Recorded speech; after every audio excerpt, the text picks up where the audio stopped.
Federal investigators are now in Manhattan trying to determine what caused a chartered helicopter to crash into the East River. All 5 passengers on board were killed last night. The pilot was the only one to survive. CBS News' Janelle Burrell is along the East River in Kips Bay this noon with more. Janelle? And that's right, Chris and Mary. The account of that pilot, 33-year-old Richard Vance from Danbury, Connecticut, will be critical in determining what caused the crash. You can see here behind us on the East River, you can make out those yellow pontoons. That marks the spot where the helicopter is still underneath the water, upside down. NTSB investigators have been examining that area, the very first steps in their investigation. The careful task of documenting the sunken helicopter now underway in the East River. And this afternoon, a possible reason for the helicopter going down. According to reports, the chopper's pilot told investigators that one of the passengers' bags accidentally hit the emergency button to shut off fuel to the chopper. Early Motel, mayday. Early Motel, are you okay? East River, engine failure. In radio transmissions, you can hear the pilot's call for help moments before cell phone video captured the chopper plunging into the river around 7 Sunday evening near East 90th Street.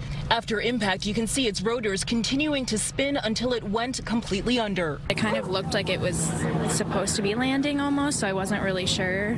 And then the moment we saw it land, it was under. A private tugboat was the first to reach the aircraft, which is owned by Liberty Helicopters and was chartered Sunday for a photo shoot. Police, fire, and Coast Guard boats quickly followed, but the chopper had already begun to sink. The helicopter has been submerged. We have no exact location anymore. Authorities say the pilot seen here with emergency responders managed to free himself, but his 5 passengers, who were all tightly harnessed, were trapped. We spoke with a veteran chopper pilot with 40 years experience for his take on the accident. The reality of, why they died wasn't because of impact or trauma. They died because they drowned. Whether they were trapped, they couldn't get the harnesses undone that they had on, which isn't what you normally have. Normally you pull a seatbelt clasp in an aircraft and boom, you're out. Eric Adams was in the safety training session with this group prior to the helicopter ride. He says he saw the red helicopter go up and says they were not prepared for an emergency like this. We need to know before we get in the helicopter how to get ourselves out of it quickly. And I don't think that the harnesses that they use right now are adequate for what they're doing. 2 of those pulled out were pronounced dead. The other 3 rushed to area hospitals in critical condition and later died.